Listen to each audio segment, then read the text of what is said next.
back for another jam-packed episode of Lunes Live. Your favorite Compas got you covered with all the NFL Week 16. Jesus, I can't believe we're already there. Takeaways.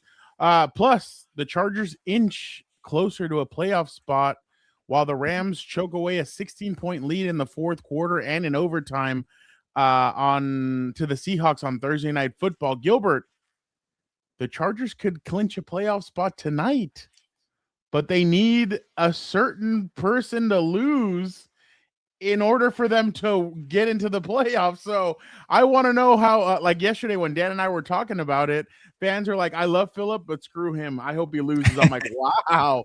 I'm like, all right, let's go. Like, I'm ready. Hi, Angie. I'm ready for this. Like, all right, let's see that. Let's see that happen. Hey, this might be the 1 week that Dan and Dale could bash Phillip Rivers and get away with it. You could be like, you know what? You want that old dog to go away? Put him down, 49ers.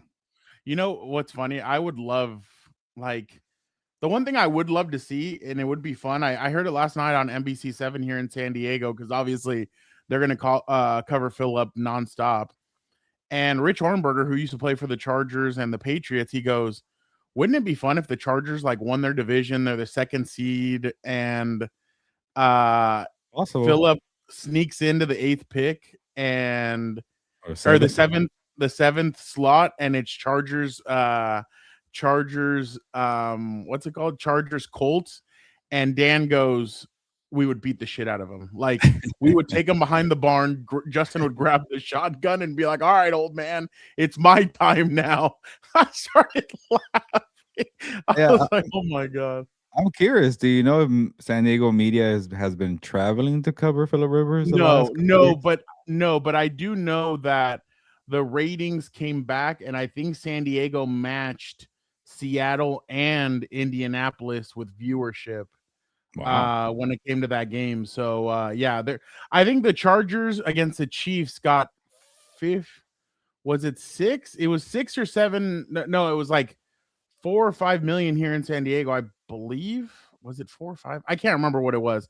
But like Phillip and the Seahawks was a little bit behind that. So it basically matched it. So still care. Yeah. So they still care. I mean, I saw so many like friends who are not Charger fans anymore post. They're like, I'll watch the King play and this and that. And you can only imagine what Dan was saying to all that stuff. But hey, Phillips made the Colts more interesting. I'm interested to see what he's going to do tonight. But all right, enough of Phillip Rivers. We'll get to that at the end, Gilbert. But let's start off with the LA Chargers, who traveled again to attend. Well, it wasn't the East Coast, but they traveled to the Cowboys. The Chargers, the Cowboys get out to a 17-14 lead after George Pickens kind of burns Cam Hart on a 38-yard pass. And then after that, Herbert leads them on a big drive. He scores a rushing touchdown, and then they put it away after that. The Chargers scored 2 Cameron Dicker field goals, and they really put it away with an Amarian Hampton 5-yard touchdown run. Justin Herbert, 23 of 29, 300 yards, 2 touchdowns. Amarian Hampton, 16 carries, 85 yards, 1 touchdown. Quentin Johnson, 4 catches, 104, 1 touchdown. On the other side, Dak, 21 of 30, 244, 2 touchdowns. George Pickens, 7 catches, 130, and 1 touchdown. Gilbert, what did you make of this game? Is it just one of those where the Chargers needed to just go in there, steamroll them, and let's get out of here? Or what was your thoughts on this? A little bit, but I wanted to address, and we told you on our betting show that don't fall for the Cowboys being the favorites. I didn't understand how the Chargers were the underdogs in that game. That was weird, and I said it's going to be easy money, and sure enough, it was easy money. And it even moved up on Friday. It moved up to 2.5. I think what it was is that people saw the Cowboys offense and they saw the Chargers offense, and they thought, okay, if they get into somewhat of a shootout or a track meet, the Chargers can't keep pace because of the Herbert's, fractured hand. The tackle's not playing. Lamakonke wasn't playing that well for a while, and I think people overthought it. And I'm not going to take full credit for the Chargers turnaround because I got on it pretty late. I thought this team was on life support not too long ago. But I did realize after the Eagles game Monday Night Football, I said, you know what? I'm done underestimating Jim Harbaugh. They play with a nasty attitude. They're the bad guys. They're embracing it. They're the heels of the NFL. People don't want to give them credit. So after that Eagles game, I'm like, you know what? I think being physical, playing good defense, and then having Justin Herbert will this team to victory, that's enough to go far. And since then they beat the Eagles, they beat the Chiefs at Arrowhead before Mahomes got hurt, with 2 minutes to go, and then now they smacked a talented Cowboys offense, and they got that defense is pretty bad, Fernando. But I think for the confidence booster for the offense to see that Herbert's hand is getting better, for the offensive line to feel like, hey, we didn't screw it up this time, for Hampton to break out, I think the entire game was a confidence booster. So now this 3-game stretch right here, winners of 7 of the past 8 games, we thought the sky was falling. Oh, Greg Roman sucks. The O-line sucks. Everybody's hurt. Herbert's hurt. 7 out of the last 8 victories here, with a possibility to take the AFC West because the Broncos lost. Everything is going and breaking the Chargers' way. So to me, since that Eagles game, that's when I said, you know what, I'm done counting out this team. Again, I'm not taking credit, Fernando. Don't tell your brother any misinformation here. But they play nasty. They play physical at the right time. Yesterday to me was more about what was the defense going to do? How are they going to react to not just what happened in Kansas City, but obviously how were they going to put it up the next few weeks or against it? Because look, I'm going to be honest. I don't think they're going to face an offense like this except for Josh Allen. Yeah. Like they're not going to face an offense and like the this. Jaguars. Don't forget about the Jaguars. Oh, the Jaguars. My bad. Okay. Yeah. The Those Jaguars. are the two offensive teams in the AFC. Yeah. So the Jaguars and the Bills and they could possibly be playing each other in the first round, the Jaguars and the Bills. Yeah, maybe. Yeah. So in my opinion, I feel like I think that Jacksonville game woke the Chargers up. So I really thought that really woke the Chargers up. And I feel like they're kind of like, okay, let's go. Like, let's get it going. The defense has been playing well. I thought yesterday, they gave up those 17 points, but at one point they kind of settled into their defense and they were able to slow down and even stop them. They had a big 4th and 1 where they did a fullback blast and Tier Tart, Deshaun Hand, those guys just crashed in and Tuli Pelotu, and they were able to come in and stop them. But I thought yesterday was more about the defense. The defense was able to stop the bleeding.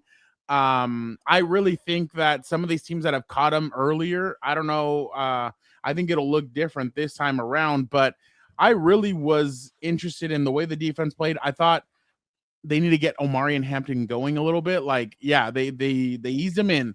I think Kansas. No, he came in for the Eagles. He saw some handoffs here and there, but he had some big runs. In one of those, Dan just goes, do you understand how good this kid's going to be if we actually get him an offensive line? Like, because the kid's talented. Like he's pulled off some big runs. I think the more and more he keeps on easing into it, he's going to be better. I'm sure the Chargers, I'm not going to say that the team plane was like jumping up and down with joy that they beat the Broncos, the Jaguars did, but I'm sure they were taking a look at it and they're kind of like, okay, like they just lost. Okay, now we have a chance for the division. I'm sure the Chargers as well watched the Raiders Texans game and said, oh, Ashton Genty, a rookie running back, is taking advantage of that Texans secondary or that team, that defense. Maybe the way we go about it is our running back. But let me ask you, do you feel like, and I know the numbers maybe aren't there the way they have been in the past, but do you feel like Justin Herbert should be in the conversation because of the injury? Omari and Hampton was out for weeks. Yeah. Joe Alt's out, Rashawn Slater out, and they're still at 11 victories this year. And I mean, no matter how you want to paint it, Herbert has been decisive. Like that Eagles game with that broken hand, to be able to move the ball up in those last 2 drives to get them to kick the game-winning field goal or the game tying, and then ultimately what was the game-winning field goal. I think this guy keeps on making plays at the correct time. It's just that it's not plays like we have seen before where it's 300 yards, like the one that he had on Sunday. It's been different, but I really feel like Herbert does deserve to at least be in the conversation. Yeah, I'm glad you asked me because I'm doing SI's final MVP rankings that comes out, I think, tomorrow. And I won't. Can I guess? I don't want to totally spoil. I'm going to be like Eric or Tyler and say, wait for the story. But I'll say this. Herbert is in the top 5. I think it's time to give him credit. And you could probably guess that he's not going to be high because it's somebody else's award right now. Maybe another quarterback in Los Angeles. I'm doing a bunch of spoilers here. But I think Herbert does deserve credit because, yes, the numbers are not, like out of this world. But you said it, Fernando. In terms of the valuable category, that valuable part that we miss in the name most valuable player, he is providing that value for a team that hasn't had his tackles for a long time. Both of them, Slater and all. You mentioned the running back being hurt and Hampton. It's been some shuffling with the wide receivers, helping. The week before in Kansas City, helping the young guys like Trey Harris and KLS step up when Quentin Johnson was out. When Quentin Johnson comes back in, he takes them, he gives them the ball, and they take over in Dallas. So he just pressing all the right buttons, and it doesn't have to be passing the football. Being mobile, extending plays, keeping the team alive against Philadelphia, against Kansas City. And then, they are 11-4, winners of 7 of the last 8. So to me, that has to be in consideration for the MVP. And also, I kind of did it a little bit out of spite because, a little chatter now for Trevor Lawrence and Caleb Williams. I'm like Herbert's actually been doing this the whole year, and suddenly because Lawrence wins a game in Denver and Caleb Williams beats the Packers, like we're gonna move them up because I think it's technically a three horse race here, and I'm gonna probably just spoil everything. May, Josh Allen, and Matthew Stafford. Yeah, so there you go. You could guess the top 5. So I thought the bottom 2, people are trying to find creative ways here, and I'm like, why are we saying Lawrence? Why are we saying Caleb Williams? Because of a 3-game stretch. Herbert, if you look at it, has been valuable. I'm saying valuable for the entire season. He could have pretty much said, "Give me a week or 2 off with the broken hand." No, he played. Just making it work with third stringers, fourth stringers on the O-line, pissing off Danny Dago because his O-line is so terrible for the quarterback here. So to me, when you really focus on value, that's a big deal. And then also, if they win the AFC West, Fernando, like that could maybe put them in the top 3. I know Josh Allen's going to be there, but he's kind of been coasting, and I don't blame him for doing that. He wasn't that good against the Browns, but he's going to get that MVP campaign boost. I'm not saying he's going to win it. Say Stafford has a crappy 2 weeks. Say Drake May shits the bed for 2 weeks. You never know. But if you win the AFC West, that matters. And again, I'm going to spoil my story. The reason why Stafford is not a runaway anymore, because he blew it in Seattle. If you are the best quarterback on the best team with the best record, with the number 1 seed, with the division title, you check off the boxes. And Stafford doesn't have that besides being the best quarterback of the year. So now it does open the door, and you could add to it here, but I'm fascinated with the AFC right now because it really is. You have the 2 offenses, Jacksonville and Buffalo. You have the 2 defenses, Denver and Houston, and then you kind of have the a little bit of everything, New England and the Chargers. Is the teams with a little bit of everything have an advantage over the one-sided teams who are more offense and more defense? Maybe they can have an advantage here, Fernando. No, I completely agree. My question is, say that Stafford doesn't regain the division, he doesn't win it. Let's just say Drake May, he finishes the 2nd seed, but let's just say the Chargers, for some reason, like Herbert plays out of his mind against Houston and Denver, and they're the number 1 seed. 2 best defenses in the NFL. Does that make him does that, and they have I'll tell you one thing, the one team that maybe could use a 1st-round bye are the Chargers, just to kind of settle it down, kind of get healthy. But then knowing Jim's probably like, give it to me right off the bat. Let me just New England's not going to lose. I think they're playing the Jets and the Dolphins at home. So I think the best they could do is number 2, and then get the AFC West, which still will count for a lot. After what you just said, they're going to play. You're playing Houston and Denver. Those are the 2 best defenses in the NFL. That's what I'm saying. Like, I wonder what these next 2 weeks are going to be like. I think, by the way, I thought the Denzel Perryman thing was a little strange, the suspension, which I think they're going to reduce it to 1 game. He's going to appeal it. I think, because it's not like he did what DK did, where DK went up and slapped the shit out of a fan. Like, he Where did Fernando go? We just lost him. But yeah, Fernando is correct. DK Metcalf beat up a fan in the stands wearing some kind of blue wig, and I think he got 1 game and lost, some check money or game money.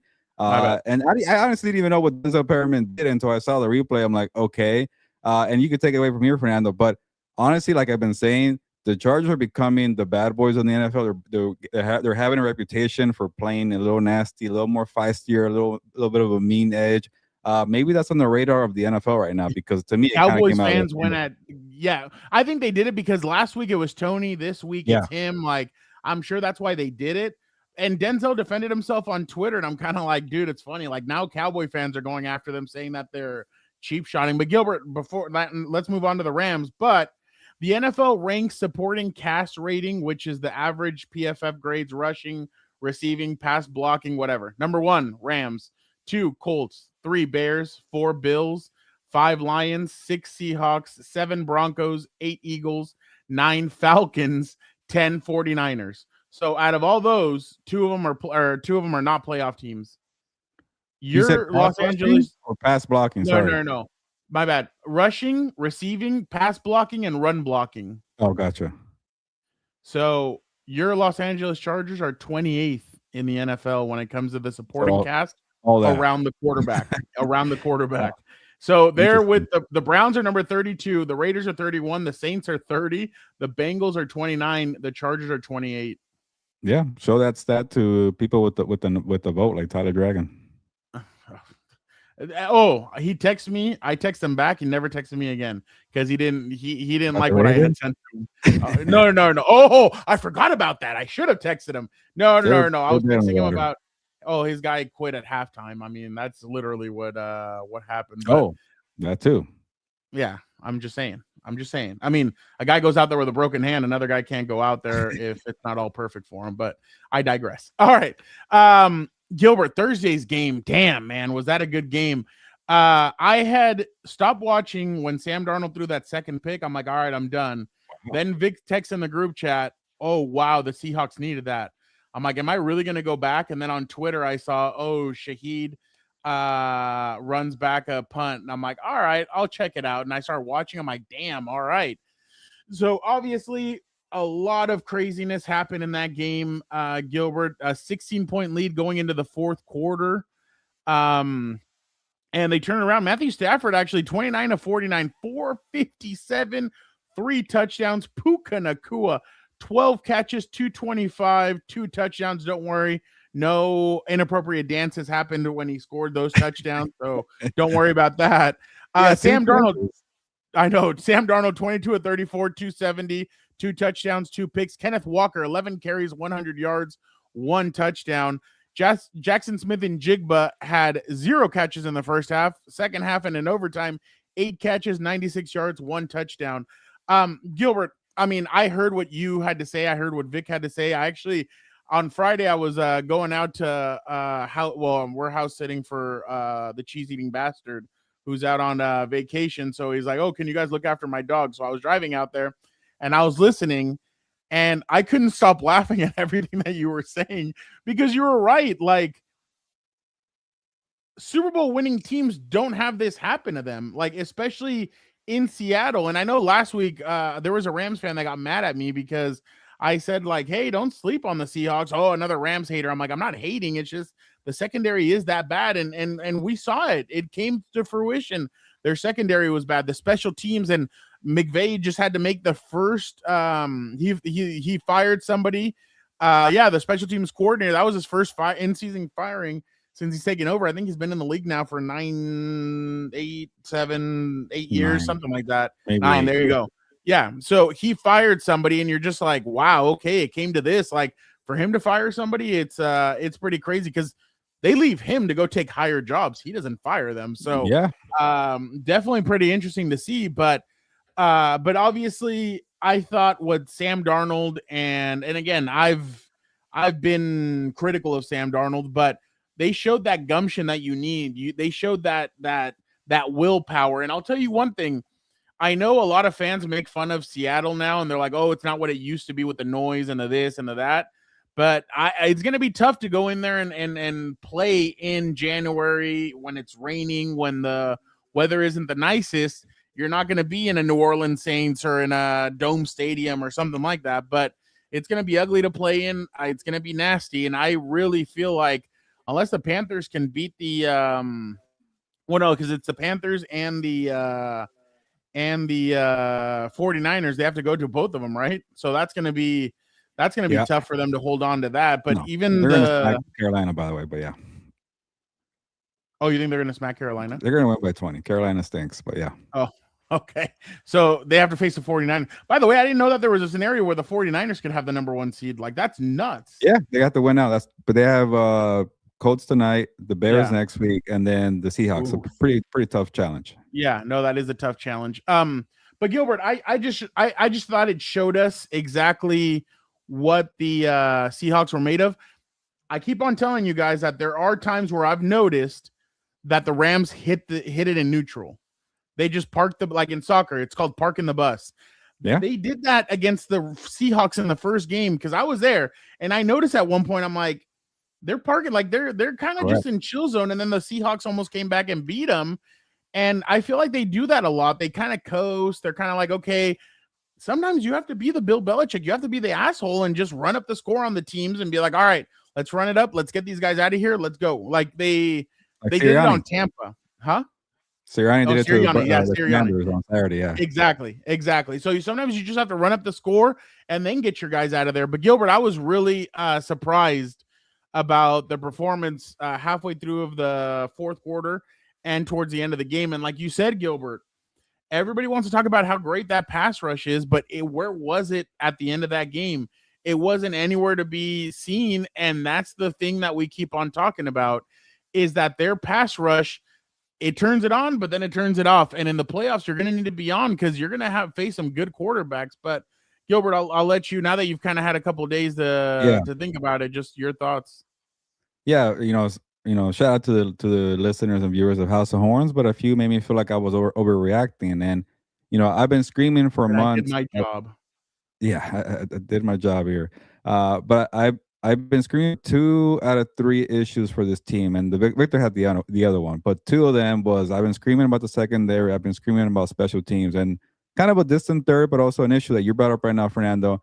Sean McVay's game management. That's 2 games where he should have stepped on the throats of the Seahawks, and he couldn't. He let them off the hook. They got lucky the first time, and second time, not so lucky. The running game, he goes away from it. He makes very conservative calls in the second half of games, but I kind of just ignore that one because I give McVay the benefit of the doubt. But again, Victor's been on that radar. But to me, the secondary and special teams have been an issue. And yeah, people were saying that I'm overreacting because I said this team can't be trusted to be a Super Bowl favorite. And then Sean McVay confirms everything that I was saying by firing Chase Blackburn. And the reason why he fired Chase Blackburn is because he cannot trust this unit. He cannot trust that man to operate just even like a basic special teams unit when the games are tight. The reason why, exactly. Hey, you can even throw out the word pretender for the Rams if you want, because these are some big issues here. Because something as simple as just letting the kicker get the ball off on a kick, like they couldn't do that in Philadelphia. They couldn't do it against the 49ers round 1. And the reason why the special teams hasn't become an issue, even when the kicker came in, Mavis, he was playing in blowout games because Stafford, to his credit, they've been dominating teams offensively. They've been pouring it on. They've been playing from ahead. But he never got tested until the Seattle game, and he made a couple of field goals before that. But when he really was needed to, put pressure off and go up with 3 points with a minute or 2 to go, I forget, Fernando, he misses a 48-yarder. So, that's the thing right there. Sean McVay said, you know what? We haven't been playing in tight games, so we actually haven't really been fixing the special teams. We just been getting by with a good offense. The games are going to get tighter in the playoffs. You're not going to be facing the Cardinals of the world, my Cardinals, by the way. You're going to be facing top teams where it's going to be 50-50 coin flips, and you have a terrible special teams. Like, I remember that 49ers game on Thursday night. McVay couldn't do anything because he couldn't trust his kicking game. He had to go for 4th and long. He couldn't even play time management or situational football because the special team was that bad. And then you can't even have a 16-point lead because they allow a 58-yard punt from Rashid Shaheed. These are big errors. So when you can't execute properly, you get canned. So to me, McVay validated all my concerns here by firing Chase Blackburn. So if they get into a tight game, Fernando, like their odds, I hate by the way all these odds that say, oh, this team has a 2% chance of winning, and you get a bunch of comebacks every time. What robots or AI are doing these freaking percentages? Because I see comebacks happen all the time in the NFL. The Bears had a 2.0% chance to win against the Packers, and they win. Shut the hell up, robots. By the way, I hate AI. The point is, he knows that his numbers dwindle when the games are tight because you can't execute on special teams. So to me, how can you trust that team? Like, I have more trust in the freaking Bears because they know how to play special teams. So to me, be concerned about it, Rams fans. The offense could carry you. They're that great. But now you're the Buffalo Bills. And I think the Bills are frauds because they can't play defense. I think the Rams defense is a little overrated. No secondary, 1 linebacker, and a bunch of overrated pass rushers. So to me, a lot of red flags here. But they're going to beat the Falcons. I think they lost to the Panthers. And they're going to beat my Cardinals, by the way. So they're going to be fine. But they're going to be a 5th seed. They'll beat maybe Carolina in the rematch, I hope. But the second round, to me, can they beat Philadelphia or Chicago? I don't know right now. Or even Seahawks, because that would be 5-1. I don't know either. I don't know if they'll beat Atlanta.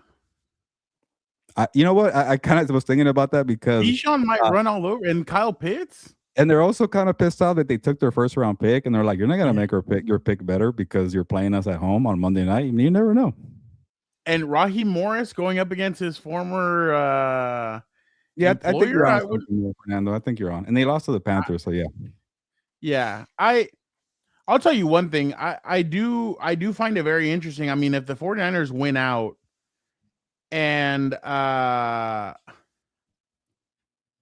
not going to beat Atlanta. Okay, now you guys. Oh, okay, my bad. I see one.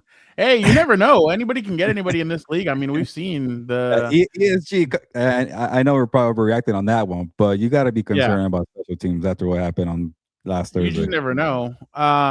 Maybe they'll use that pass rusher they traded for Atlanta to blitz Matthew a couple times. I'm just interested to see what the end like. These next 2 weeks are going to be really interesting. I mean, it feels like now all Chargers and all Broncos fans are online saying, "Oh, the NFL wants us to face the Chargers in for the division at the end in that NBC game." And then I saw Lions fans and Bears fans saying, "Oh, they want us to be the NBC team. That's why we lost to the Steelers." And I'm like, no, I think if anybody because then I saw people say, "Oh, what about the Bucks versus the Panthers for that NBC night?" I was like, nobody wants to watch that. You can put that on. You can put that on a random Tuesday. Still wouldn't watch. Yes, John. If the Colts lose tonight, the Chargers clinch a playoff spot. Old Man Rivers has to go down. I would be interested to see. That's what it feels like, right, Gilbert? Going into it feels like it is going to be Chargers Broncos. Yes, but I am worried about about Dan's team against the Texans. That's a very good front there, but I know. But the Chargers are playing very well. They're playing nasty. So first get through that. Here's the thing too. You don't want to get into a trap game thinking about the Broncos when you have Houston coming up. Well, I mean, and I think Jim's going to be good about. I mean, and Denver has a crappy third stringer quarterback on Christmas Day. Chiefs. I know. What if they actually do I think the Chiefs are going to go in there pissed off and they're going to try and. I don't want to use the 8. No. I'm not going to say that they're going to Titans of all teams. I don't know, man. Oh, by the way, did you see what's his name got hurt at the end of their best receiver got hurt? From the Broncos, that big guy, number 13. Oh, yeah, he got Pat Bryant. Yeah, he's done, right? They're saying that because he got a hospital ball thrown his way. I couldn't believe that hit. No, what I was going to say is the Chiefs could come in pissed off and just try and hit the Broncos and smack them around, and I'm not going to say hurt, but I honestly think they're tanking to get an easier schedule next year. That's my guess. Well, not just the schedule, dude. Right now, I think they're 12th for the draft. Yeah, they get a better pick too. Yeah, they're getting in Jeremiah. They're getting in Jeremiah Love territory. Yeah, they do need a running back. You're right. Yeah, so I could definitely. Well, they're gonna have to out Raiders. The Raiders are gonna want to lose that game really bad. They're gonna do that. What game was it? The Chargers against the Chiefs. That final game of the year where the Chargers were trying so hard to lose that game, and they just wouldn't give it to them. If I was like the GM of the Raiders, I'll lie to Pete Carroll and be like, "Hey man, you lose this game, I'm bringing you back next year." Like, all right, shit, let's blow this game here, and then actually you're fired. So no, the next 2 games. The Giants, they're playing the Giants this weekend. You better lose that damn game against the Giants. I'm telling you that right now. You better not even think about beating the Giants. Those are tricky too. Remember was it Lovie Smith said F you guys when he found out he got fired? So you can't tell Pete Carroll anything. It's like, hey, Pete, we'll talk at the end of the season. We're not giving you any type of hint here about what we're thinking about. So if he thinks he's gonna get fired, he's gonna do everything to win that freaking game. Oof. Yeah, no, you can't tell him anything ahead of time. Gilbert, let's move on now to what happened. Last week we had spoke about it, that we thought that Denver escaped the Green Bay Packers on with the skinny of the chinny chin chin. They barely made it out of that game. Green Bay had done a really good job until Micah Parsons got hurt. Well, yesterday we all saw the return of the actual Bo Nix that we all know. He was 28 of 47, 352. That was impressive. 1 touchdown, 1 pick. But again, there was drop picks by the Jacksonville Jaguars defense. But Trevor Lawrence, impressive, 23 of 36, 279, 3 touchdowns. PJ Washington, whoever this guy is, I hadn't heard of him until they played the Chargers. 6 catches, 145, 1 touchdown. Gilbert, they could not cover Washington or Parker. Sorry, yeah, Parker. They could not cover Parker Washington. The guy was just all over the field. He was making plays left and right. What were you more impressed with, Jacksonville, or were you more like, oh yeah, I told you so about Denver? A little bit. I'll give you a little bit of both. But Jacksonville, it's been a little funny how much better they got after they got rid of Travis Hunter, poor guy, the number 2 pick they traded for. Well, they didn't get rid of him. I know. Well, he got hurt. They brought in Jacoby Myers. They brought in Parker Washington, and it was like a nice pivot from Liam. This is why Liam Cohen had the Khan family doing everything. That they did everything for him to bring him over from Tampa Bay. Remember how messy it got there, where they had to fire Trent Baalke, because he's a good coach like that, and he saw it wasn't working with BTJ. It wasn't working with Travis Hunter, and he just shifted. Like, okay, let's go with Jacoby Myers and Parker Washington. Brenton Strange came back from injury. And that offense started picking up. Oh, and he fixed the running game. Like, it's always hard to gauge which coaches who are good offensive coordinators are going to do well as head coaches. And, for the most part, Liam Cohen is doing that. So I have been very impressed with this offense here. And to see how they also shredded the Houston defense the last time they had a letdown game. I know they blew that game and they lost like a 15-point advantage, but it was still like a 32-29 game. They know how to score on anybody. They scored on Denver. And then the Denver thing, here's the thing, like, you have to have a special defense to get far because you can't trust Bo Nix yet. And, Bo Nix knows how to pad the stats. He knows how to push the ball, but he's too erratic. And you need to have like a landing spot in case he has one of those bad games. And it has to be the defense. And it kind of reminds me of that Giants game where the Broncos defense just, took a nap. I'm like, where's the elite defense here? And I've been talking about this too, Fernando. I don't know if we're ever going to see a no-fly zone defense again, or a Legion of Boom defense again, or the Ravens or the Buccaneers of the early 2000s, because it's all catered to the quarterbacks. But we are seeing a good amount of defenses that are pretty good, not special, but very good. Houston, Denver, Seattle, and before Michael Parsons got hurt, Green Bay. I won't throw in the Rams in there. The Chargers could maybe be there too. They keep playing the way they are. And I'm kind of going all over the place. But to me, it's like, you got to have that special thing there. And I think Houston has a better special thing than Denver. So I kind of give Houston more of a chance in the playoffs. And with Denver, it's like, they're more vicious. I got to see a little more from that defense. I got to also see more consistency from Bo Nix. And I thought we were heading that way after he picked apart the Green Bay defense before Parsons got hurt. So I don't know if I could trust this team. I did give them credit. I like what I've seen from that team from stacking wins, but they can't be trusted. Now, the Jaguars, I could trust them, man. They could score points on any defense. I like what Liam Cohen is doing. I know it's going to be his first playoff game. And then Trevor Lawrence, man, like, people wanted to crap on this guy because he didn't live up to the expectations. And when they brought in a new coach and it wasn't working right away, like, oh, he stinks. I remember the Arizona game, like, 3 weeks ago or 4 weeks ago? Yeah. People wanted to run him out of town. And I said, they're not going to give up on that talent. We hadn't even seen a full season of Cohen and Lawrence. And now that we're getting to the back end of the season, you're seeing it come to fruition. I get it. He carved up the Jets. He carved up the Titans. He carved up the Colts, who were already without Sauce Gardner. But now he did it against the Broncos in a Mile High Stadium with the small mark team, by the way. So he got a lot of points, but still, a 4-game sample is not everything. But he's finally playing the way we expected him after coming out of Clemson in 2021. Were you surprised by what Sean Payton's known as arrogant? Were you surprised that he decided to take a shot like that? Well, it's funny. I think that fired them up. I think that fired him up more than anything. That's a funny thing. He doesn't even know when he's arrogant. So when you phrase it like that, it's like, yeah, he's being not forceful. It's just who he is. He has a little bit of a smug, I'm better than you, and I walk in better water, or whatever the hell it is. And he did that when he was crapping on that coach was it Hackett? Yeah, when he crapped on Hackett in the USA Today interview. Yeah. And he kind of just doesn't care about what he says, and he just speaks his mind, and he loves to talk. I've been to a couple of those pressers, and that's why the national media loves him. He's very inviting, very honest. He likes to ramble sometimes, but then he gets in trouble. And shout out to Liam Cohen for remembering that, and then bringing it up in a press conference. Oh, and also Cohen saw Robert Saleh earlier this year. Yeah, his own media aren't very aren't big fans of the way he is, but I'm sure if we talked to New Orleans fans, they He is would Super Bowl. feel the same way. Yeah, exactly. Um I was impressed with the way Jacksonville was moving the ball. I thought they used a lot of their weapons. I think they would have been even better if Strange didn't keep. Strange had like 4 or 5 drops, so I'm like, Yeah. dude, come on, like you need to make these catches. Like, what are you doing? But I thought they moved the ball very well. I thought they really took it to Denver.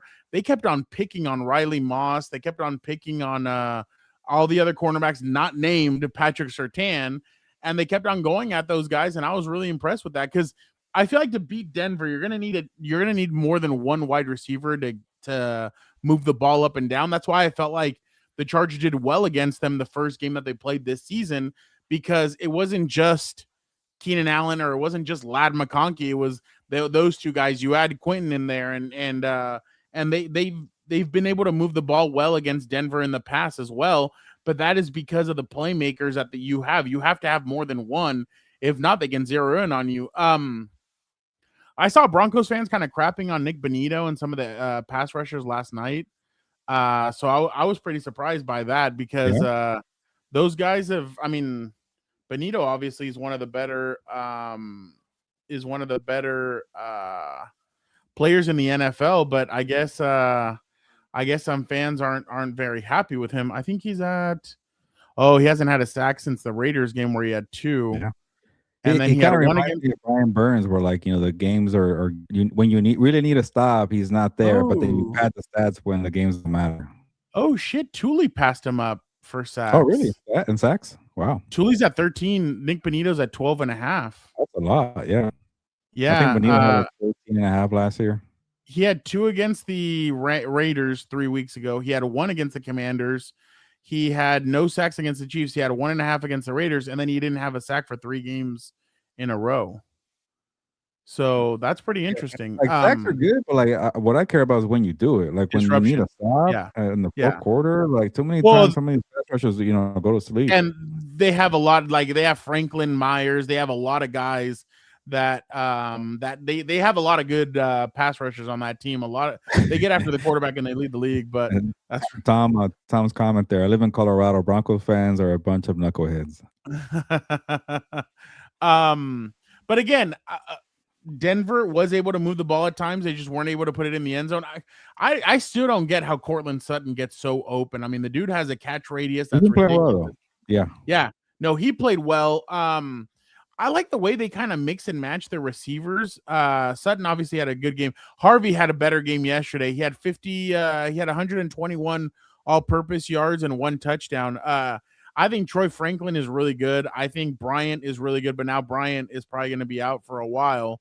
So I don't know if they said me of Green Bay's receiving core, but with more consistency. Like yeah. Oh, and they have a better receiver in Sutton, who's better than anybody else on Green Bay's team. So Saturday night we went out for Dan's birthday, and we were like watching it, and I'm like, I did not know Matthew Golden hasn't done much this year. Yeah, he's done nothing. I was like, whoa, like that's the best moment was firing up the crowd at the draft.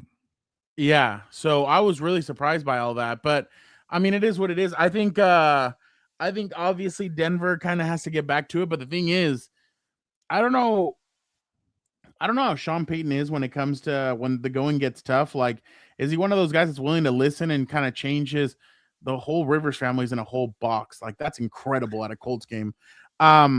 But I want to know, dude, it's like the whole thing, just little kids running around and stuff. I'm sure the Irsay family is like, oh, they're gonna eat us out of house and out of stadium and home. But I just want to see how they rebound from this, because I understand they're going to Kansas City. Kansas City's down to the 3rd string. Man, they should have pulled somebody else out of retirement. That would have been like, pull out Derek Carr. Be like, hey, Derek Carr, you want to come back and swing a couple down the field? Whatever the hell they are. Hey, an unknown quarterback could come in and do something. Derek Carr, will lose you the game no matter what. So I would have asked Derek Carr to come in and lose me the next 2. But I want to see what kind of hangover the Broncos are going to have after that loss. Because, Gilbert, when you play with fire, you're going to get burnt. And it's not like they're the Chiefs that played with fire last year and still got all the way to the Super Bowl. Denver isn't like that. Denver hasn't had that adversity. They haven't faced that adversity. So they haven't been able to get up. They don't know if they can do it. They don't know how adversity is going to hit with them. So I'm interested to see how they rebound these next 2 weeks and how they do when they get into the playoffs, because obviously they've already secured their playoff spot. But I have a lot of questions about Denver against with the Jacksonville Jaguars. I'm really impressed with them, but I want to see now that Denver got punched in the mouth, how they're going to react. Well, here's the funny thing: like, if Denver somehow gets the number 1 seed, like, and whoever comes out and plays them in the division round, I think I will favor every team against them. Like, I will probably favor Houston. I will favor Buffalo, Chargers. I will favor Jacksonville. The only team I wouldn't favor them against is Pittsburgh, and that's about it. But I don't know. They'll kind of be a weak number 1 if they get it, and they still have to play obviously the Chargers. But maybe that game could be meaningless if things don't go their way Saturday. Well, yeah, the Chargers would need to lose to Houston for that game to basically be meaningless. Man, that's going to be. I'm interested to see what Denver's going to look like, but yeah, that was that. I thought that was a hell of a game, to be honest. I was actually really. I thought they were going to come back at some point because they do that in a lot of games, but then Jaguars wouldn't let up, which is what the Rams should have done on Thursday night. Yeah, no, I completely agree. Let's move over quickly to the. You know what? I want to talk about this more. The Steelers escaping a win against the Lions. Gilbert, what did you think about the end of the game when it came to that play? Amon-Ra catches. Well, he pushes off, grabs the ball. He pitches it to Jared Goff. He scores. The whole stadium goes ballistic, and then they're like, "Oh, well, actually, Amon-Ra St. Brown had an offensive pass interference." Just what did you make of that game? I thought that was a huge win for the Steelers, to be honest, but. What did you make of that game? Well, the first thing is people like to crap on the officiating, and yes, they've been bad, but this is one of the rare times in a late game call that they got it right. The only thing they screwed up was the explanation where the guy was like, "It's a touchdown, but it doesn't count because it's OPI." Like, it was like a freaking flag on Amon-Ra St. Brown, and then he was the first guy to touch the ball. Like, obviously they're gonna call that. And then he kind of flipped it. I'm not even sure if he hit the ground by the time he gave it to Jared Goff anyway. So that could have been the mistake right there. Like, was it really a touchdown? Regardless, it was OPI, game over. But honestly, what I want to touch on Fernando, and credit to the Steelers for handling business, because I wrote them off. Everybody wrote them off because they don't have enough firepower. And it was funny watching Aaron Rodgers, Mike Tomlin, and Cameron Hayward like walk out, after the victory and just talking crap to the cameras, like, "We're the best. We run things here. 200 effing wins for that guy. That guy's a legend." And somebody said on Twitter, it was like, "Oh, they kind of feel like they're DX right now, just talking to the camera and saying suck it and all this. Like, we proved you wrong." And it's like, all right, you guys are better than what I expected, but you're still probably one and done. Slow it down here. But at the same time, Detroit, man, I keep saying, okay, they're not that good. They're not gonna make the playoffs. Sure, Ben Johnson makes a difference, but they still got a lot of firepower. Where the hell was it against the Steelers, this slow-moving team that DK Metcalf was not even interested in? He's going and fighting fans. That, it's such a boring offense. And, he's going to have to fire, what's his name, John Morton. He's going to have to fire Kelvin Shepard, the defensive coordinator. Like, this defense can't stop a nosebleed. And then the offense is like, all right, Gibbs, here's the ball. Do something. And then also, Montgomery, go take a hike. We don't need you anymore. And then it's like, all right, we're down 20. Can you just throw it up to Amon-Ra a couple times? So it's a very uninspired offense. And yeah, I'll eat crow there. I thought they're going to be fine. They're going to be okay without Ben Johnson. So it's a bad look for Dan Campbell. But hey, let's remember, Dan Campbell also found Ben Johnson when he fired Anthony Lynn, friend of the show, and then he gave a shot to Ben Johnson. He's going to have to find somebody. Like, John Morton is going to be the Anthony Lynn, unfortunately, again. And then find some other guy to take over, because he can't call the plays. He's a CEO guy. He's not a guy who's able to go call plays and then time management, because he wasn't even good with fourth downs this year, by the way. So to me, you got to fire somebody who's capable of handling the workload. So to me, I don't care what they do. They're not going to make the playoffs. The Packers are going to find one victory, a way to win a game the next 2 weeks.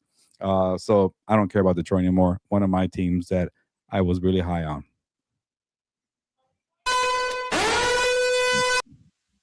That's fair. Hey, fork one, by the way. There you go. A late fork here. There you go. I'm just really surprised, Gilbert, that they only ran the ball 12 times, and one of them was Jared Goff for a like. Why? Jameer I Gibbs, guess 7 carries the for 2 line yards. You don't trust them. I don't know, but yeah, sorry.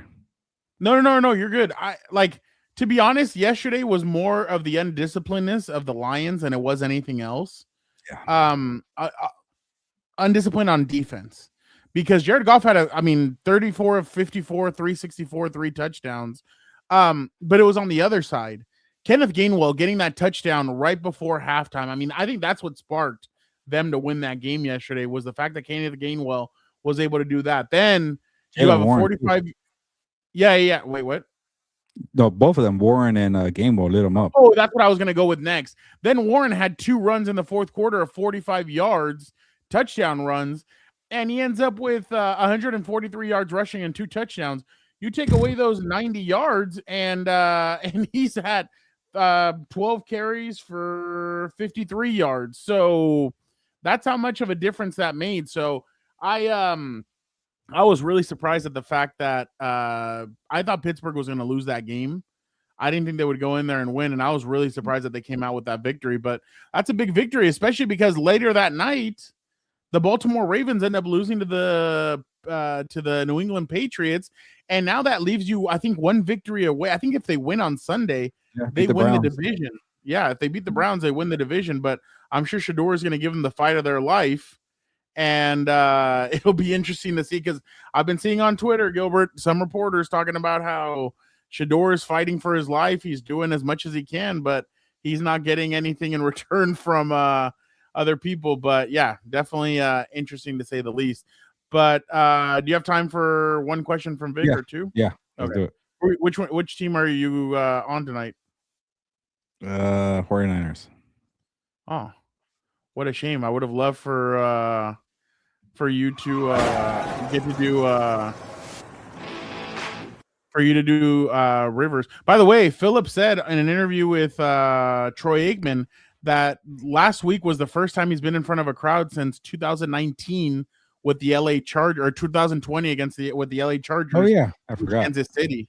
Yeah, COVID. He said he had not had a crowd since then, so that was pretty crazy. But Vic, how are you doing? Doing good. Happy to be on here. I think tomorrow for our Festivus thing, I think I want to talk about that whole MVP discussion, because it's amazing how much the goalpost keeps getting moved, and I kind of want to know about it. But with that said, I can tell you what Dan said yesterday. I was like, I'm surprised he's not in the MVP. Who gives a shit? I don't care about MVPs. He's like, I care about rings. So I started laughing. But my bad. Go ahead, Vic. No, and to that, we'll start out with some fact or fiction here. The NFL Coach of the Year voting criteria needs to be reevaluated. Fact or fiction, and I'll start off here with you, Gilbert. And the reason I'm bringing this up is because, we know what the criteria is, right? It's usually either a new coach who is doing really well that first season, or it was the fact that that team sucked and now they're good again. So where are you guys standing at with this criteria, and has that changed? Like, who would be your coach of the year if you had a vote? Yeah, it's a fact. They got to change it, and it's gonna probably Ben Johnson and Mike Vrabel, because they fit the criteria of helping a losing team in their first year, and then helping like a rookie or a young quarterback. So to me, that's all the voters seem to care about. It's like, why does Mike McDonald get more love? Because he's in his second season. People are like, okay, well, you should have done this in your first season, and people don't care as much.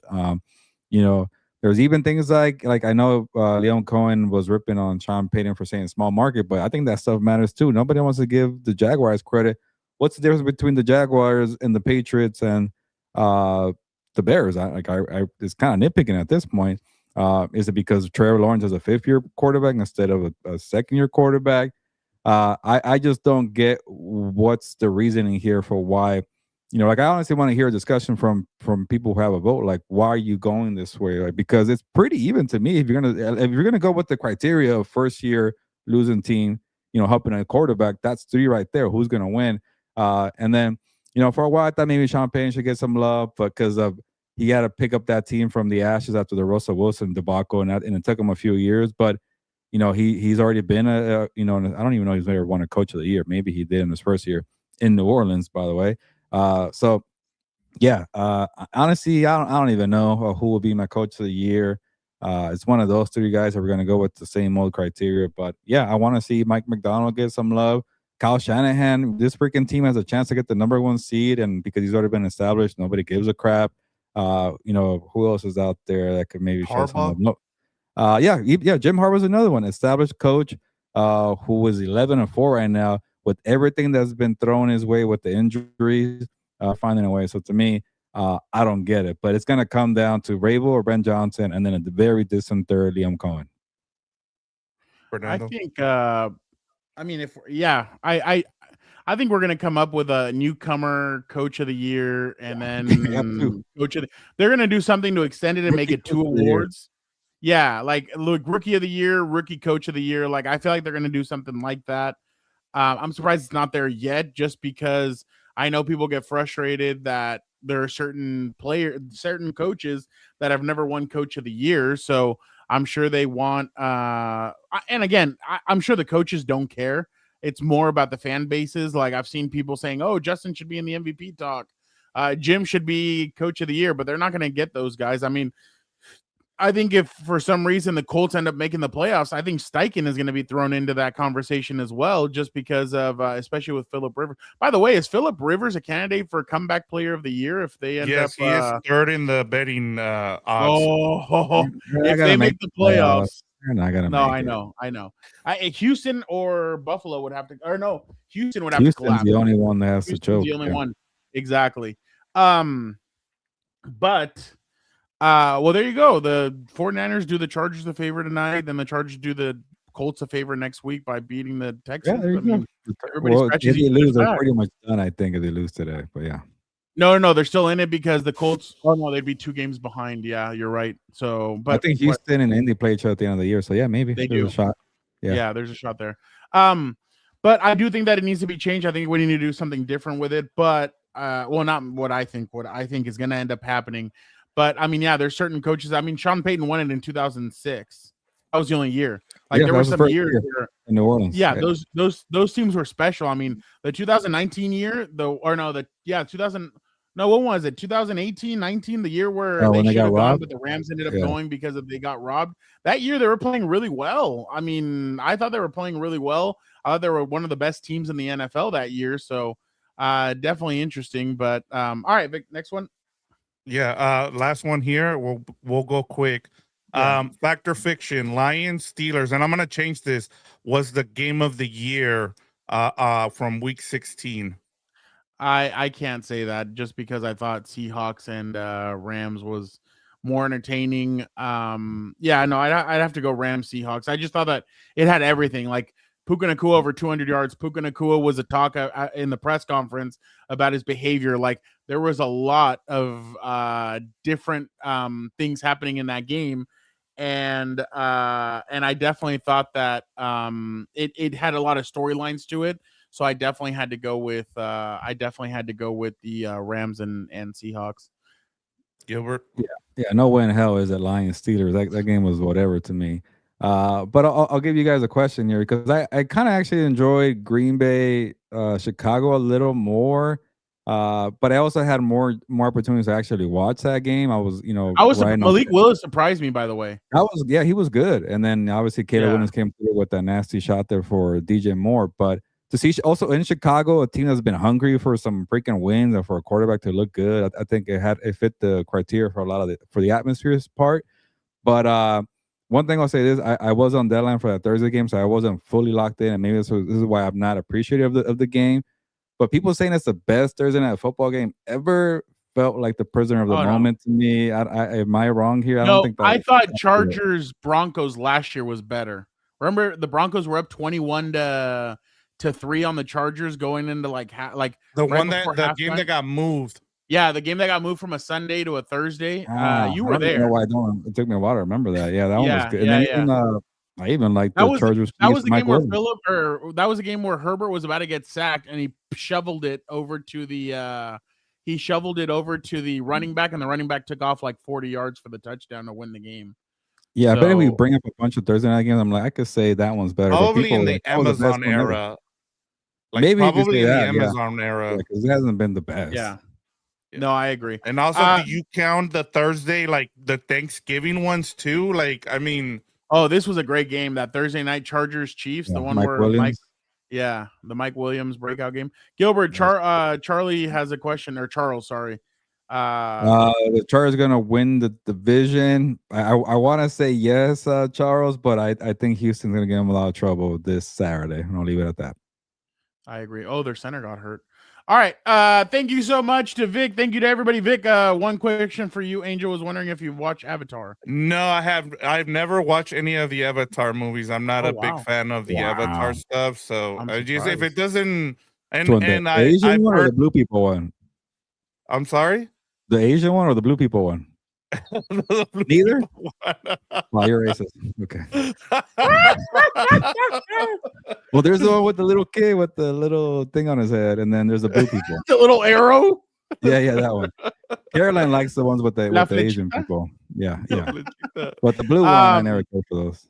By the way, the only reason because I have the AMC thing, I was literally only gonna go watch the Avengers teaser, and I was just gonna get out of the. I've never watched Avatar. It doesn't interest me, so I was gonna go do that, but then I was like, never mind. I'm gonna go watch. I want to go Housemaid, see though. Anaconda though. That Oh, looks hilarious Dan with wants to Jack go watch Black and that. Paul Is Rudd. that a remake from the Ice Cube J-Lo one? Yes, and they've already ruined it because this You is give why I away the hate ending? trailers. Ice Cube's gonna be in it, and I'm like, why are you spoiling Yeah. it? Like, When I they was so forced mad. it with nostalgia, that's when you know it's kind of bad. They have nothing else. We're gonna go watch Housemaid tomorrow, supposedly. So I do want to go watch. I want to go bless my my eyes before Christmas by seeing Sydney Sweeney. Yeah, So don't sit by Fernando during that movie because who knows? Stay away from the butter. Yeah. it's not one of those Pee Wee Herman movie theaters, so chill out on that one. Allegedly, You can't wait All for right. that movie to be on streaming in 2 weeks. Like it's not gonna do well. Just Which watch one? Madam Web for now. What Housemaid? It's not gonna do anything in the box office. Who cares? People She's have said had like good. the I worst haven't watched it. year. Like all her movies have flopped this year. Hey, I thought the Netflix one was pretty good. The rom-com that she did with I'm just waiting Yeah, for that's the Euphoria. last good movie she's done Yeah. that did anything, and that's what I think this. And I know we got to go, but you need to I show the think this is puppies off the more. last movie she's gonna be like the main character for a while now. Because Oh, she's gonna have to redo herself. yes, she's had 4 straight. If this, which I heard this didn't do well, so this now is 4 flops this year. Well, so she's gonna get my money, so I'll Yeah. definitely go watch anything. Luckily, with you her, have the but- AMC pass, so you won't be spending too much. Well, Yeah, that's there you true, go. but all right. Appreciate you guys so much. Thank you guys for checking out another episode of Chill Out Fitness. My God. Thank you guys so much for checking out the Lunes live. You guys are the Let's worst. get out of here. Philip Rivers is working. You guys are the best. Appreciate you guys. I saw we got a drop off as soon as Philip got on the field. So, but appreciate everybody who was in here, everybody who commented. You guys are the best. We'll be back tomorrow for the 4 Compas, and then right after, Dan and I will be shooting the Chargers Houston Texans preview. So yeah, thank you guys so much. You guys are the best. Gilbert, why don't you get us out of here? Yeah, we're actually gonna have a triple header on Tuesday because we're trying to get everything done before the holidays. We're gonna have the betting show before 4 Compas, and then after 4 Compas, What's Up Boats, and then I think you guys are gonna do House of Horns on Friday. So keep it locked in for everything here. Oh yeah, on House or Compass on the Beat, House of Horn. What's Well, Up what are Boats you doing, with- Gilbert? Are you doing? Are you watching Sydney Sweeney or what? It seems like you're doing some weird shit over there. Yeah, I needed to get. I needed to get something back.